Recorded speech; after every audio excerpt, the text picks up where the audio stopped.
Hi, everybody. Thank you for having me and for coming to this last presentation of the day. My name is Kate Lynch. I'm the Software Development Manager at Princeton University Library.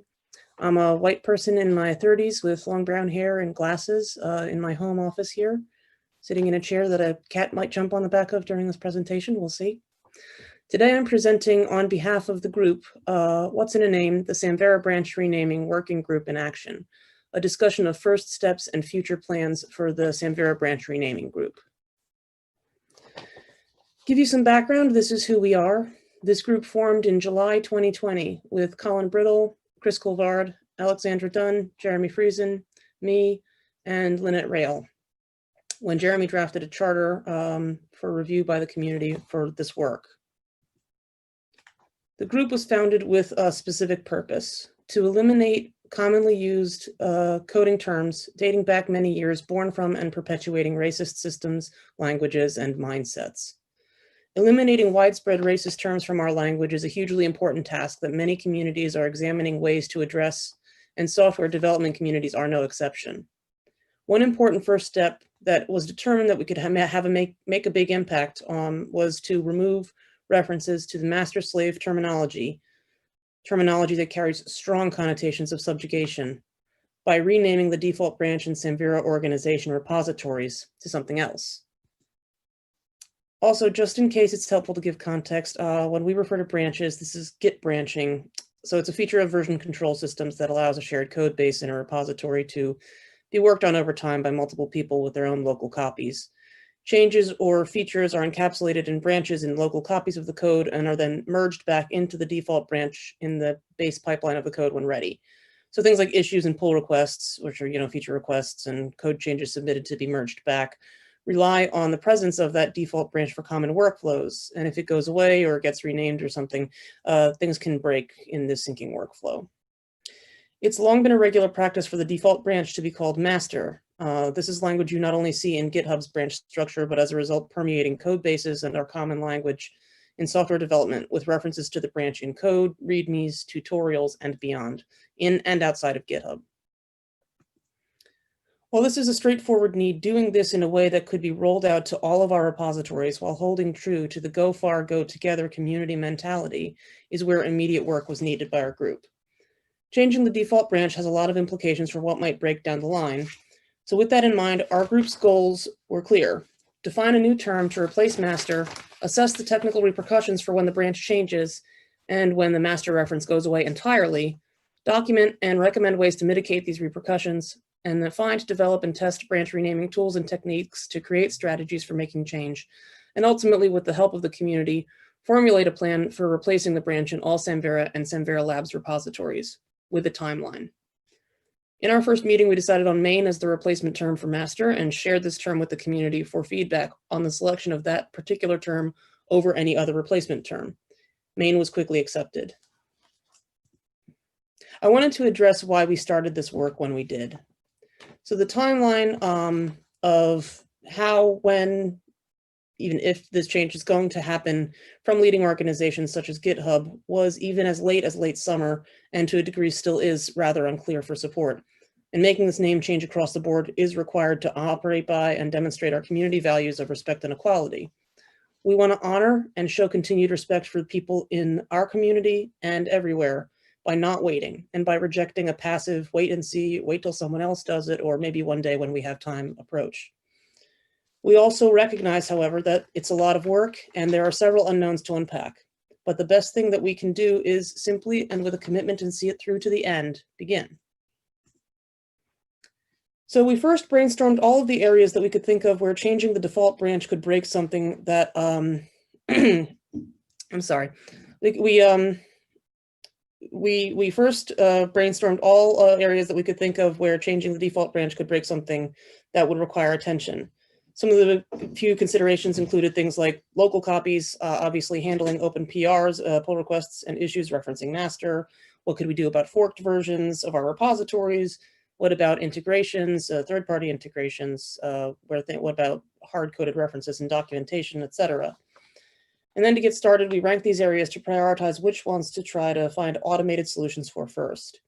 We ranked based on how common each area of impact is across repositories as well as others repositories in all likelihood, how disruptive a breaking change would be, and how difficult to troubleshoot it could be if it wasn't addressed in an automated fashion. And so as far as tooling, we developed a tutorial for how to create all new repos with the default branch main in a local setup. We also did an environmental scan of available tools to help with switching the default branch name on remote and local repositories. We looked at several different things, but the two that we ended up working with the most are listed here. There's a nicely self-contained script written by Esme Coles that replaces the master branch with main on GitHub and creates a local copy of the code repository with the main branch as well. And GitHub default branch, an open source command line tool that replaces master with main, removes master, replaces commit references from master to main based on commit hashes or their signatures, updates references to open PRs and branch protection rules as well. Also, to set up a uniform testing environment, we put together a script in the branch renaming working group repo, also linked here, to generate a boilerplate GitHub repository with issues and open PRs referencing master in several ways to test. So we worked with these tools in the test environment and documented their effectiveness for each area of impact, where and how they addressed the need, where they did not, what we couldn't test yet, and how they might fit in with other techniques and tools for areas not yet addressed. These assessments are available on our Confluence page for review. We're also able to complete a case study of the Samvera Circle CI org repository using the GitHub default branch tool, and subsequently it and the Valkyrie PG demo repo in Samvera Labs have had their default branch switched to main. We targeted these two repositories specifically for non-test work as they didn't have a lot of complexity in terms of what's already there, referencing the default branch in terms of integrations or complicated forks, etc.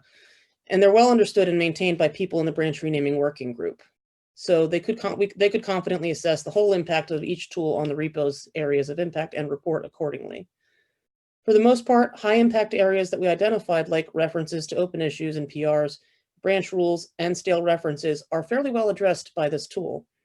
Some of the more complex areas, notably forks, automated build and deployment tools for branch-based deployments, etc., and documentation, need additional testing, as they were either hard to correct, difficult to simulate in testing, or both. At the end of September, we wrote up and presented a report to the Components Maintenance Working Group, recommending the use of the GitHub default branch tool and proposing a collaborative path forward for getting these changes back to the community. So you've heard me make a few references to 2021, and if you search for Samvera branch renaming group on Google, you'll probably come across a hiatus announcement that takes effect from October through December 2020. In early September, GitHub announced that it would be making changes to its platform. All repositories created after October 1st would have the new default branch main, and indeed this has happened on schedule. They also detailed more tooling coming up before the end of the year, quote unquote, for a seamless transition. The seamless transition promises automatically retargeting open PRs, moving branch rules, redirecting users who try to fetch or clone with the stale branch reference to the new branch name, with a warning and instructions on how to use the new branch, quote, and more. We're hoping that the and more part may really help with some of the more complex areas for change, making them easier to automate. For this reason, it made sense for our group to wrap up this first phase of work and begin planning to use the new and different tooling that will certainly impact our approaches that GitHub made a commitment to make available on their compressed timeline. While end of the year isn't as specific as by October 1st, it is still a firm commitment, and the announcement indicates that it may change the landscape of our testing work significantly and might even ease burden on more complex fixes.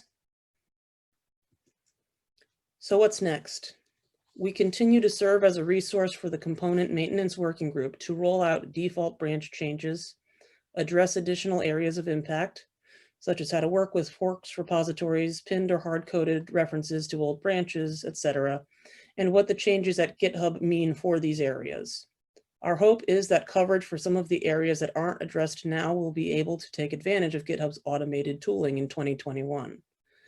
And in service of a timeline that's realistic and that will be able to get done, we would like to work with the component maintenance group to assess when we may be able to help allocate resources and people power to get this done in 2021. We also continue monitoring GitHub's progress. They have indeed rolled out the change for main on October 1st, which is really exciting. and are still committed to the seamless transition, but it's no more specific than, quote, later this year. So we're monitoring both for a timeline and also for the availability of tools to begin testing before we reconvene. And regardless of whether additional changes are made available on GitHub, we are going to reconvene at the beginning of January 2021 to pick up our work, hopefully with some new tools, and produce community deliverables, including a path forward presented to the community for branch renaming, including strategies for mitigating areas of impact that we defined this year. This will include training resources in the form of a lot of documentation and tutorials for automated as well as manual fixes, possibly webinars and office hours sort of other training, and potentially ways to audit fixes.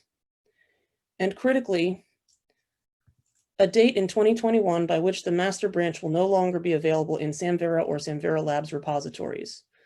We again recognize that this is a big change for the community and for individuals, and are committed to a responsible, transparent, well-communicated changeover with as little disruption to day-to-day work as possible.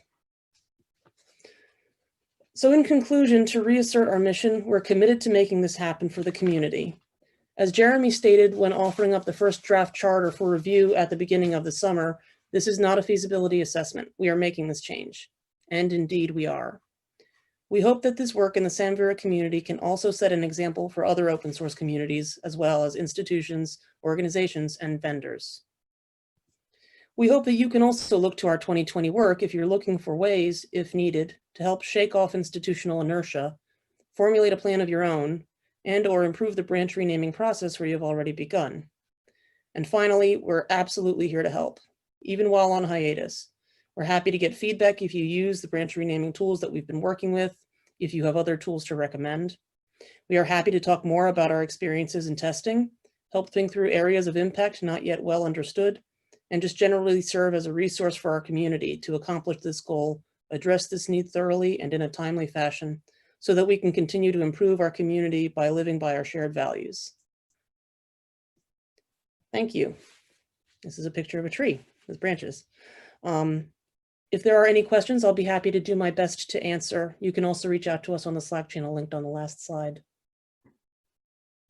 Thank you, Kate. That was really informative, and I appreciate that update very much. There was a question in a couple of places, actually. Does anyone in the group know if GitLab is making similar changes to GitHub? I do not, and I don't recall much poking around on GitLab, but it would be interesting to see whether that happens following in step with GitHub. Other questions for our panelists?